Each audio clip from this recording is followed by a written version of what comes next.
Selamat siang Bapak dan Ibu saudara-saudara, Shalom. Sungguh kita bersyukur oleh karena kasih setia Tuhan dalam hidup kita yang sudah memelihara hari demi hari sehingga kita ada sebagaimana kita hari ini. Kita datang bersyukur mengungkapkan cinta kita kepada Tuhan. Saudara-saudara, mari kita bersama-sama membuka Alkitab kita yang pada hari ini kita akan renungkan dari Lukas pasal yang ke-15. Namun kita hanya membaca ayat 1 sampai dengan ayat yang ke-10 saja, saudara-saudara. Lukas pasal 15 ayat pertama sampai dengan ayat yang ke-10. Demikianlah firman Tuhan bagi kita. Perumpamaan tentang domba yang hilang. Para pemungut cukai dan orang-orang berdosa biasanya datang kepada Yesus untuk mendengarkan Dia. Maka bersungut-sungutlah orang-orang Farisi dan ahli-ahli Taurat katanya. Ia menerima orang-orang berdosa dan makan bersama-sama dengan mereka. Lalu ia mengatakan perumpamaan ini kepada mereka. Siapakah di antara kamu yang mempunyai 100 ekor domba, dan jikalau ia kehilangan seekor di antaranya, tidak meninggalkan yang 99 ekor di padang gurun, dan pergi mencari yang sesat itu sampai ia menemukannya? Dan kalau ia telah menemukannya, ia meletakkannya di atas bahunya dengan gembira. Dan setibanya di rumah, ia memanggil sahabat-sahabat dan tetangga-tetangganya serta berkata kepada mereka, bersukacitalah bersama-sama dengan aku, sebab dombaku yang hilang itu telah kutemukan. Aku berkata kepadamu, demikian juga ada sukacita di surga jika satu orang berdosa yang bertobat, lebih daripada sukacita karena 99 orang benar yang tidak memerlukan pertobatan. Perumpamaan tentang dirham yang hilang. Lalu perempuan manakah yang mempunyai 10 dirham, dan jika ia kehilangan satu di antaranya, tidak menyalakan pelita dan menyapu rumah serta mencarinya dengan cermat sampai ia menemukan. Dan kalau ia telah menemukannya, ia memanggil sahabat-sahabatnya dan tetangga-tetangganya serta berkata, bersukacitalah bersama-sama dengan aku, sebab dirhamku yang hilang itu telah kutemukan.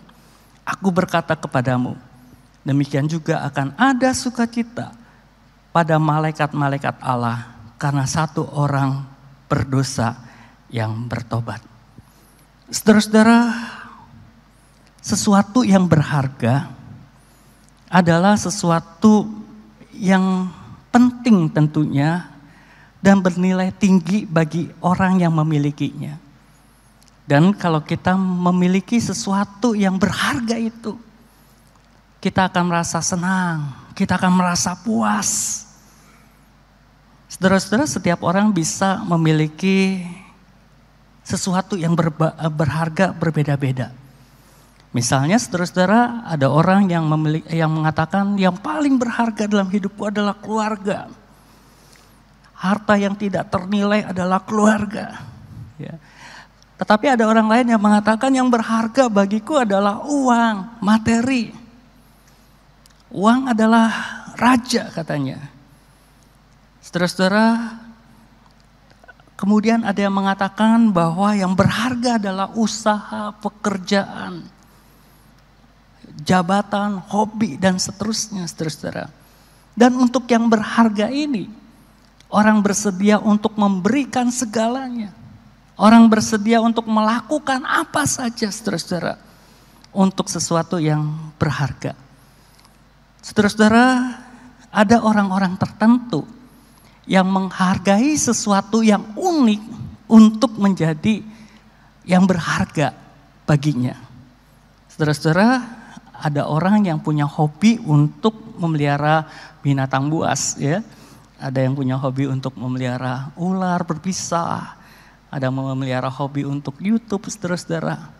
Dan orang ini akan berani untuk bayar harga. Saya melihat di YouTube, saudara-saudara, ada seseorang yang sangat mengasihi, sangat hobi untuk memelihara seekor harimau, singa, begitu saudara-saudara. Dikatakan bahwa dia memerlukan bayar uang mahal untuk membeli puluhan kilo daging untuk dikasih makan kepada hewan itu, saudara-saudara.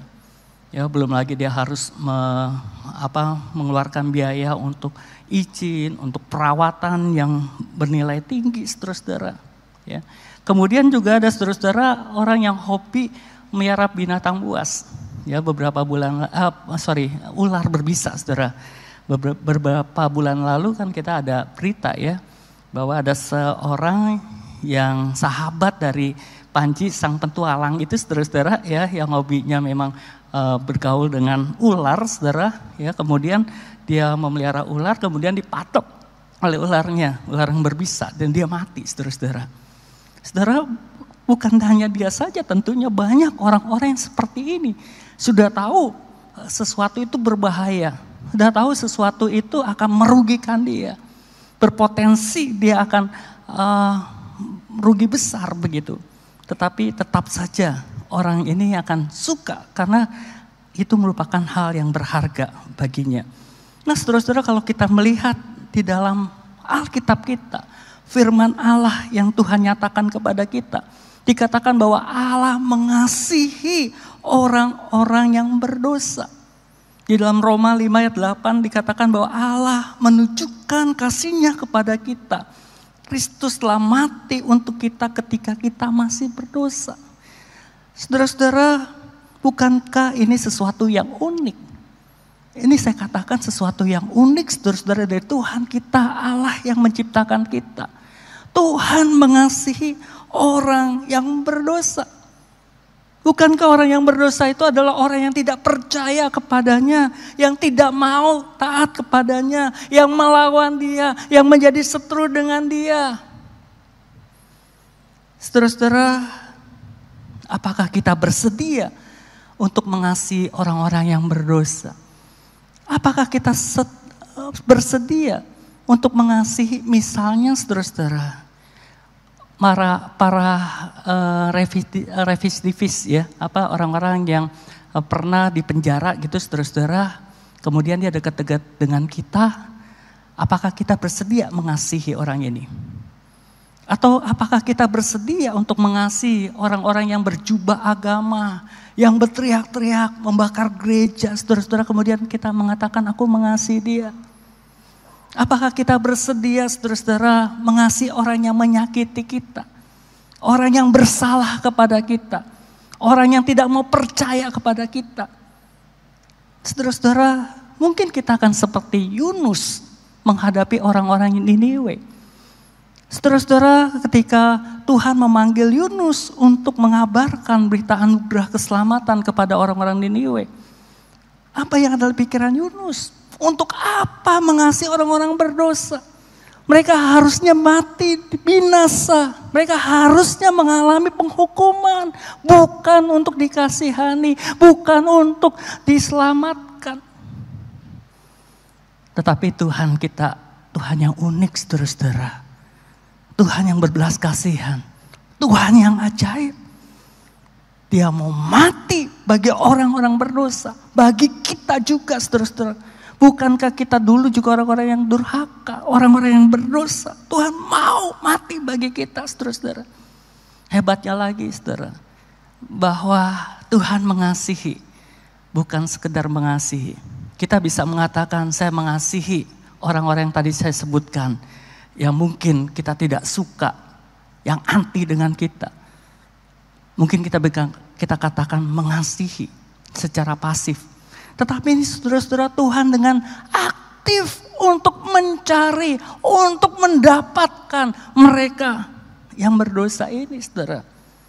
Saudara, suatu ketika orang-orang Farisi dan ahli-ahli Taurat bersungut-sungut. Apa pasalnya, saudara-saudara? Karena mereka melihat bahwa Yesus menerima orang-orang berdosa dan makan bersama-sama dengan mereka. Dan firman Tuhan mengatakan ini biasa dilakukan oleh Tuhan Yesus. Bukan hanya 1-2 kali, saudara-saudara. Yesus bergaul dengan orang-orang berdosa, makan bersama-sama dengan orang-orang berdosa. Tadi dalam responsoria kita lihat, saudara-saudara, bahwa Yesus bukan saja menerima makan bersama-sama orang berdosa, tapi Yesus mencari Yesus datang dari satu kota ke kota yang lain. Yesus berbelas kasihan kepada orang-orang yang berdosa itu, saudara-saudara. Saudara, orang-orang Farisi, ahli Taurat ini tidak senang, saudara-saudara. Kontras dengan mereka. Mereka mengaku adalah mereka pemuka agama, orang yang tahu tentang kebenaran, saudara-saudara. Tetapi mereka tidak suka, mereka benci kepada orang-orang berdosa. Tetapi saudara-saudara, Tuhan berbelas kasihan. Tuhan berbelas kasihan. Oleh karena itu saudara-saudara, Tuhan Yesus merespon bagaimana sikap daripada ahli-ahli Farisi ini dengan 3 perumpamaan. Saudara, perumpamaan yang pertama, Tuhan Yesus memberikan perumpamaan tentang domba yang hilang. Ia menggambarkan seseorang yang memiliki 100 ekor domba. Kemudian 1 ekor domba ini tersesat. Dan Tuhan Yesus mengatakan bahwa pemilik domba itu akan meninggalkan 99 yang ada dan mencari yang sesat itu sampai ketemu. Dan saudara-saudara, setelah ia menemukan, maka pemilik ini akan menggendongnya, meletakkan domba itu di atas baunya, dan dia pulang dengan sukacita. Dia mengajak tetangga-tetangganya, sahabat-sahabatnya untuk berpesta, untuk bersama-sama merayakan sukacita itu, saudara. Bukankah ia akan berkata, bersukacitalah bersama-sama dengan aku, sebab dombaku yang hilang itu telah kutemukan. Kemudian saudara-saudara, perumpamaan yang kedua, Tuhan Yesus memberikan ilustrasi tentang seorang perempuan yang memiliki 10 dirham. Nah, saudara-saudara, apakah dirham itu? Ya, kalau di dalam bahasa aslinya memang dirham menunjuk pada koin perak atau satu keping uang perak, saudara-saudara, yang nilainya 1 dinar atau 1 hari upah buruh bekerja, saudara. Saudara, di tafsiran yang lain mengatakan, ada yang menafsirkan bahwa yang dimaksud dirham ini adalah 1 keping dari 10 keping yang ada di dalam hiasan wanita, saudara-saudara. Pada masa itu ada hiasan yang menghiasi kepala wanita yang terdiri dari kepingan-kepingan, ya seperti gambar itu, saudara-saudara. Ya, nah kepingan ini biasanya digunakan untuk seseorang yang akan menikah. Ya, ketika dia menikah, dia menggunakan hiasan di kepalanya ini. Ya, jadi ada 10 keping yang gantungan begitu, saudara-saudara. Dan kepingan ini, saudara, dikatakan bukan terdiri dari perak, tetapi dari emas Persia. Nilainya tinggi, saudara-saudara. Bayangkan jikalau dirhamnya 1 jatuh atau hilang, saudara-saudara, ya, kan akan ompong gitu, kan jelek banget, saudara-saudara. Saudara, baik berupa keping uang perak itu ataupun hiasan, bagian hiasan kepala wanita itu, tapi ini merupakan satu yang berharga bagi perempuan itu, saudara-saudara. Ketika hilang, maka dia mau nyalakan pelita, dia menyapu rumahnya, dia mencarinya dengan cermat, dengan hati-hati, dengan teliti, saudara. Dan ketika dia menemukan, dia bersukacita, saudara. Dan dia berkata, bersukacitalah bersama-sama dengan aku, sebab dirhamku yang hilang telah kutemukan. Dia mengabarkan kepada teman-temannya, kepada sahabatnya, kepada tetangga-tetangganya, saudara. Dan perumpamaan yang ketiga adalah perumpamaan tentang anak yang hilang. Mungkin kita sudah dengar mengenai perumpamaan ini, saudara. Diceritakan oleh Tuhan Yesus, ada seorang ayah yang memiliki 2 orang anak. Yang bungsu ketika papanya masih hidup, dia meminta harta warisannya. Kemudian dia berfoya-foya, dia hidup boros, saudara. Kemudian hidupnya menjadi merarat dan ia menderita kelaparan. Saudara, sampai ketika dia mau makan ampas, makanan babi saja, tidak ada orang yang berkenan untuk memberikannya. Saudara-saudara, dalam kondisi seperti itu, dia sadar bahwa dia telah bersalah kepada bapaknya. Dia sadar mengapa saya meninggalkan papa. Dia sadar bahwa dia harus kembali kepada bapaknya. Nah, saudara-saudara, di situ kita lihat bagaimana respon dari sang bapak. Ketika dia lihat anaknya datang kepada dia.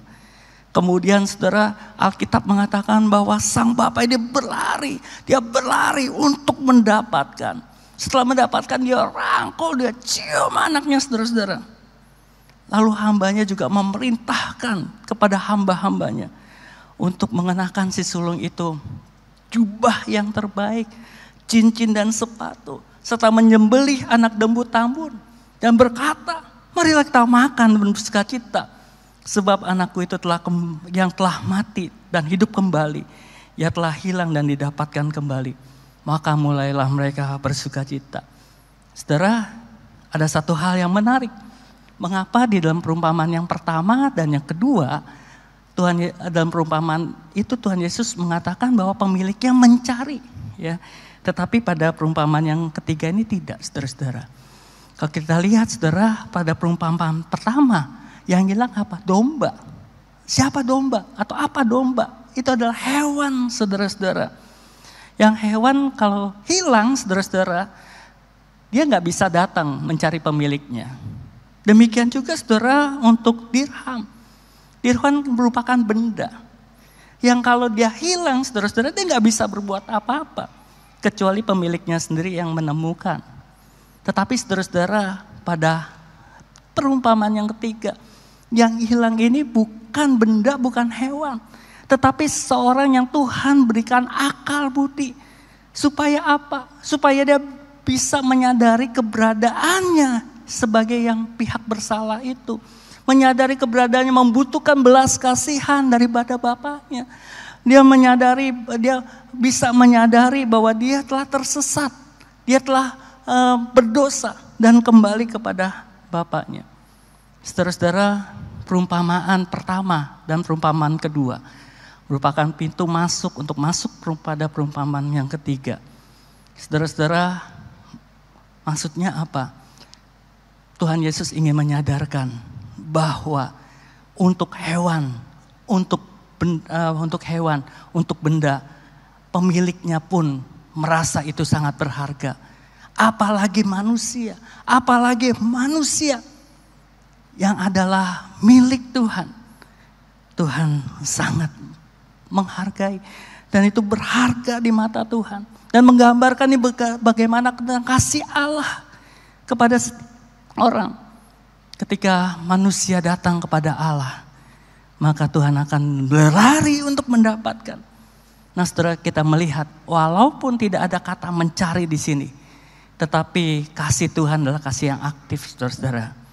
Si bapak ketika melihat anaknya datang, dia enggak berdiam diri, dia enggak mengomel, dia enggak bersungut-sungut, dia enggak berpikir, tuh anakku yang durhaka sudah datang. Tetapi saudara-saudara, dikatakan bahwa si bapak ini aktif, saudara-saudara, aktif. Dia berlari mendapatkan anaknya, saudara-saudara.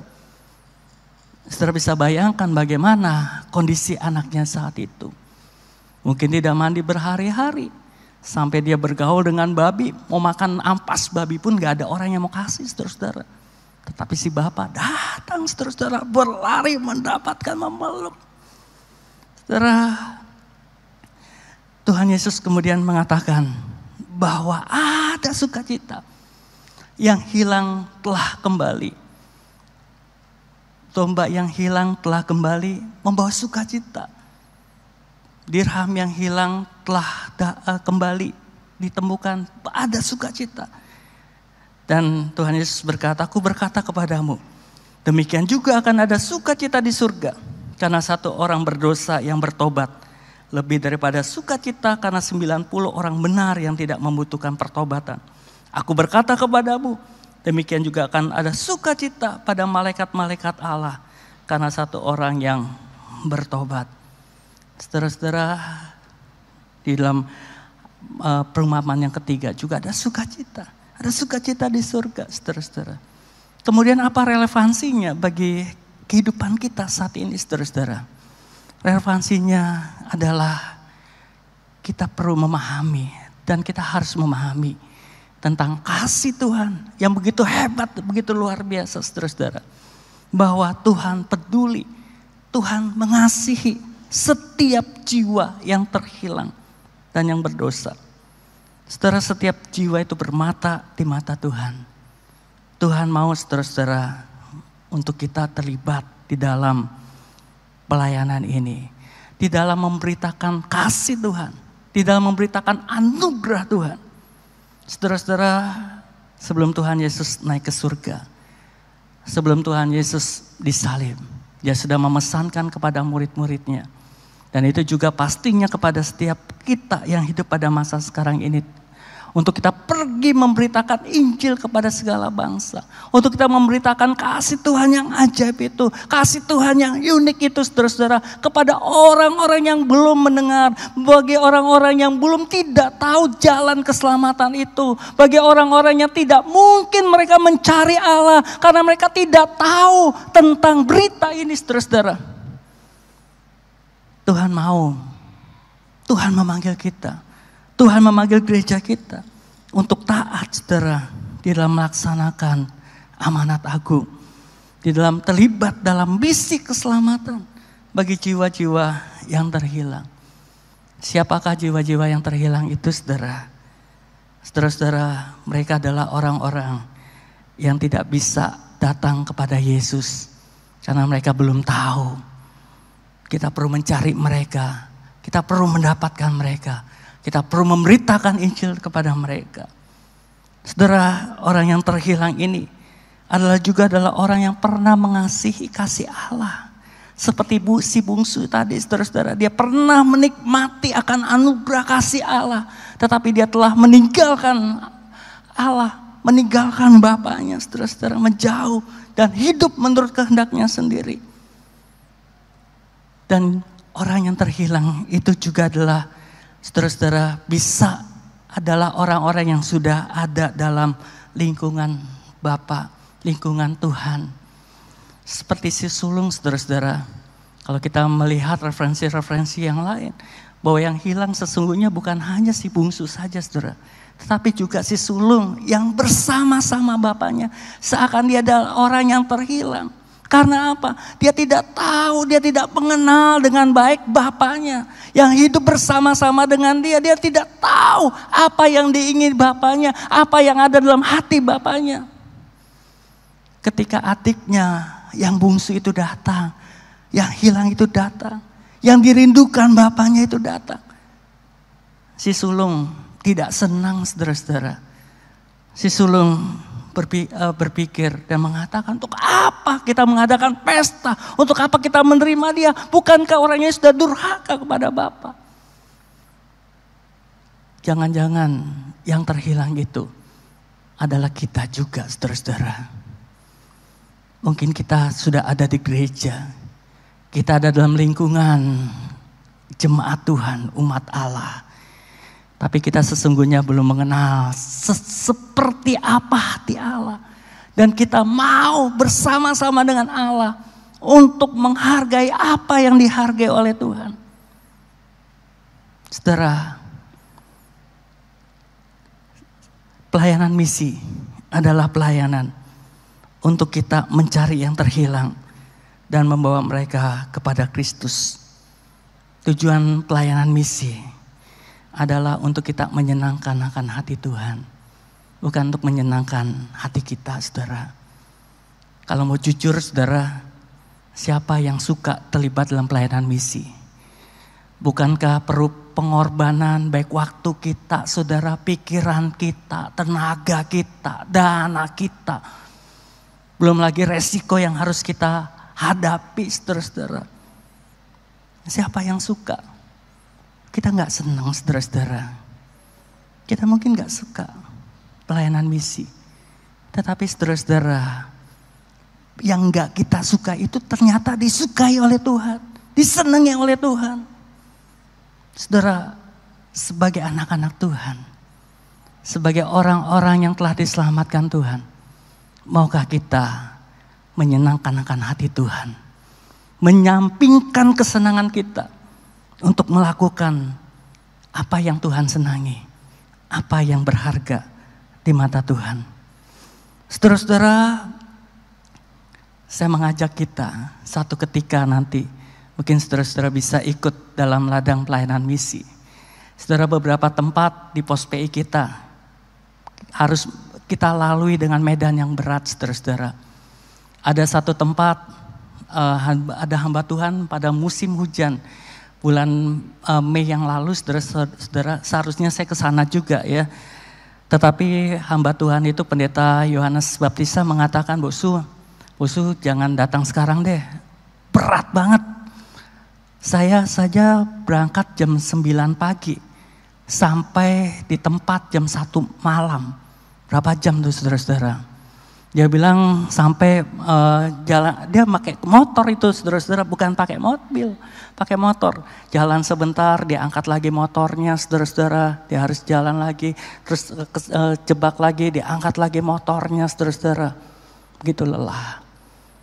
Dan kalau saya mendengar kesaksian dari teman-teman kita, hamba-hamba Tuhan, saudara, bahkan mereka ada yang harus bermalam di jalan karena apa? Karena kepanter mobilnya, ya, kejebak lumpur, saudara. Dan juga ada yang ban motornya kempes, saudara-saudara, sehingga dia harus bermalam di perjalanan. Saudara-saudara, untuk apa? Untuk apa? Saudara, dalam perjalanan saya bersama dengan Bishop ya, dengan Pak Antonius, dengan Pak DS beberapa waktu yang lalu ya, ketika kita masuk ke dalam daerah yang sulit, saudara-saudara, saya kemudian mengatakan, Pak Bishop, saya sebagai pembina misi pun pernah terlintas di dalam pikiran saya, kenapa GMI Immanuel mau masuk ke pedalaman seperti ini? Mengapa GMI Immanuel dipanggil Tuhan untuk melayani jiwa-jiwa di dalam pedalaman ini? Bukankah di kota-kota bisa kita cari jiwa? Kita kan kita ada sekolah-sekolah di kota-kota ya, di GMI Immanuel Jakarta juga. Bukankah itu ladang misi? Ngapain kita mau masuk ke dalam? Udah keluar dana, keluar tenaga, saudara-saudara. Saudara, jujur itu pernah terlintas dalam pikiran saya, saudara-saudara, ketika harus berjam-jam duduk dengan kondisi yang seperti itu. Saudara, kemudian rupanya Bishop Sabam juga memiliki pikiran yang sama, saudara. Dia mengatakan, iya Bosu, saya juga berpikiran seperti itu. Dan saudara-saudara, dalam kesempatan yang lebih dulu, Bishop pernah mengikuti perjalanan yang berat juga. Dan waktu itu Bishop mengatakan, saudara-saudara, saya salut, mengapresiasi untuk apa yang sudah dilakukan oleh GMI Immanuel. Saya bisa mengerti dan merupakan satu hal yang biasa kalau kita masuk ke dalaman sana, saudara-saudara, kita menjangkau orang-orang yang sama dengan kita. Yang berbahasanya sama dengan kita, sukunya sama dengan kita. Tapi kita masuk ke sana dengan orang yang berbeda dengan kita, saudara-saudara. Orang yang berbeda dengan kita. Kenapa kita mau menjangkau mereka? Saudara-saudara, yang merupakan hak privilege yang Tuhan berikan bagi gereja kita. Karena apa? Karena kita mau menyenangkan hati Tuhan. Kita mau menyenangkan Tuhan. Kita melihat jiwa itu jiwa yang berharga. Ketika gereja-gereja, ketika orang-orang percaya enggak mau masuk ke sana, saudara-saudara, tidak memperdulikan mereka. Tuhan manggil kita, Tuhan manggil saudara-saudara dan saya untuk kita terlibat bersama-sama memberitakan berita Injil kepada mereka. Satu ketika, saudara-saudara, saya ketemu dengan seorang, waktu itu kita belum masuk gereja kita ke sana, seorang yang orang Katolik tapi mereka sudah tidak tergembalakan lagi. Dia mengatakan, saya haus firman Tuhan. Pak, tolong masuk ke gereja, ke daerah ini untuk memberitakan firman Tuhan. Saya haus firman Tuhan. Saudara-saudara, saya terharu. Enggak pernah saudara-saudara saya dengar dari orang-orang di kota yang mengatakan, aku haus firman Tuhan, aku mau mendengar firman Tuhan, aku mau diajar firman Tuhan. Kenapa saudara-saudara? Mereka tidak tergembala. Mereka pernah menikmati akan anugerah Tuhan. Tapi mereka sekarang hidup di dalam okultisme. Dalam kuasa-kuasa kegelapan. Di dalam adat istiadat yang mengikat mereka, saudara-saudara. Gereja kita dipanggil kepada mereka. Saudara, ketika saya terlintas, mengapa Immanuel kita harus masuk ke sana. Saudara, saya diingatkan oleh Tuhan. Seakan Tuhan berkata, John, kamu tahu enggak, ketika orang pertama masuk ke pedalaman ini, berapa ratus tahun yang lalu, mereka masuk enggak seperti engkau masuk saat ini. Engkau bisa naik motor, engkau bisa naik mobil, engkau bisa dijemput. Tetapi para misionaris yang mengabarkan berita Injil itu, mereka harus jalan kaki puluhan kilometer. Mereka melewati masa perjalanan yang sangat berat. Mereka menghadapi satu daerah yang dimana kuasa kegelapan sangat kuat sekali. Belum lagi hewan-hewan buas masih banyak pada 100 tahun yang lalu mungkin saudara-saudara. Banyak di antara mereka yang mati. Hanya untuk apa? Untuk mengasihi apa yang dikasih oleh Tuhan. Untuk menghargai apa yang berharga di mata Tuhan. Saudara, saya bersyukur Tuhan memanggil kita untuk mereka. Kita melayani di pedalaman, kita melayani di perkotaan, kita melayani di tempat-tempat yang terjangkau. Tetapi juga kita melayani di daerah-daerah yang sulit untuk kita jangkau. Itu semua karena anugerah Tuhan. Itu semua karena anugerah Tuhan. Saudara-saudara, mari kita lihat apa yang sudah kita lakukan bersama di dalam pelayanan misi gereja kita. Silakan untuk diputar.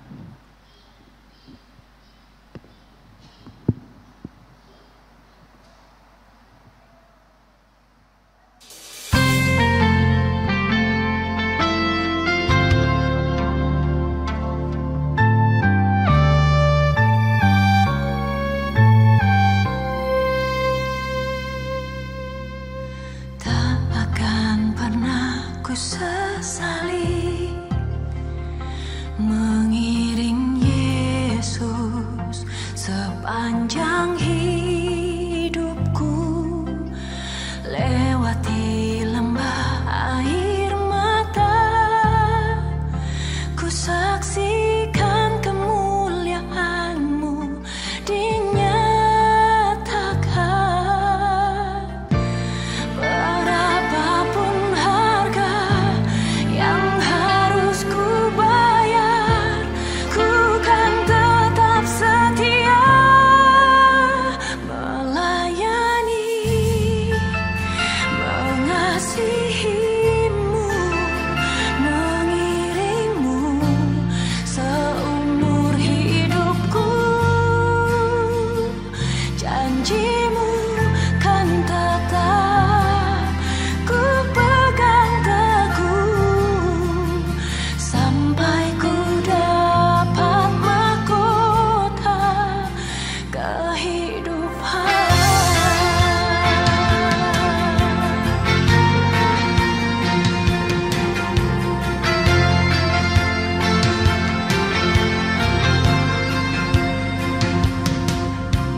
Tak akan pernah ku sesali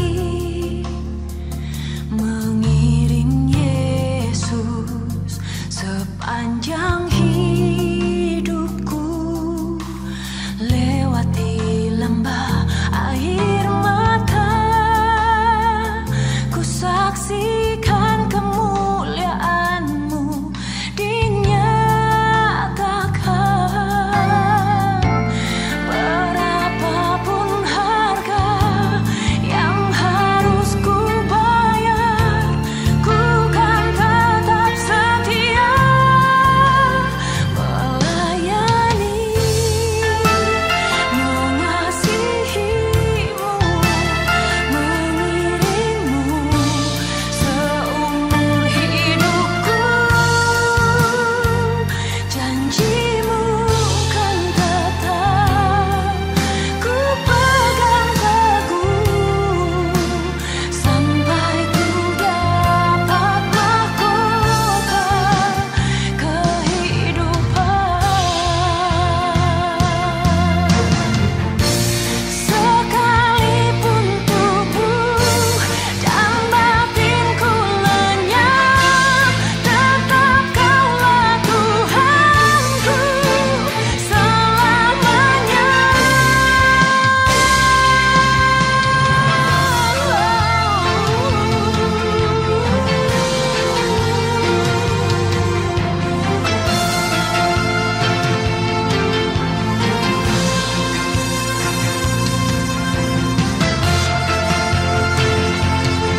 Janjimu kan tetap ku pegang teguh sampai ku dapat mahkota kehidupan.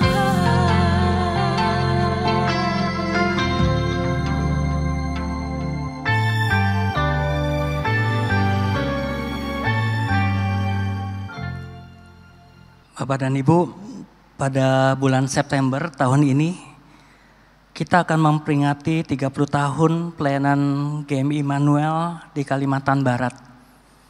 Saudara-saudara, 30 tahun yang lalu beberapa aktivis pemuda dan beberapa orang mereka datang ke Kalimantan Barat untuk mensurvei pelayanan misi ke sana. Saudara-saudara, sekarang sudah 30 tahun. Waktu itu belum ada orang yang dilayani oleh gereja kita. Tetapi sekarang saudara-saudara, setelah 30 tahun, sekarang di Kalimantan Barat setiap minggu saudara-saudara ada 1.500 orang lebih. Mereka yang menyembah Tuhan setiap hari Minggu. Mulai dari kanak-kanak sampai dengan usia indah.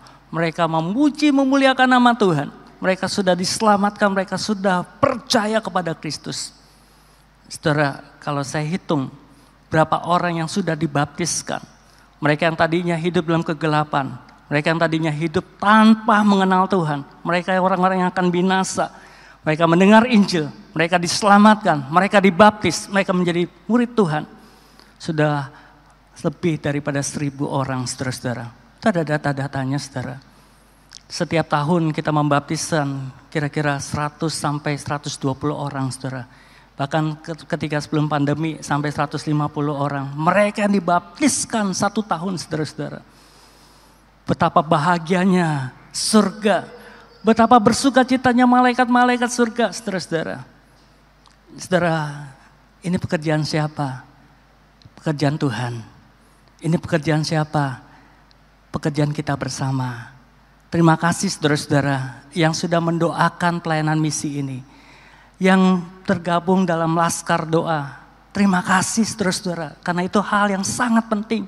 Dibutuhkan oleh kawan-kawan kita. Di pedalaman mereka membutuhkan dukungan doa kita. Terima kasih bagi Bapak dan Ibu. Yang telah terlibat di dalam pengurus komisi misi. Terlibat dalam aktivis misi.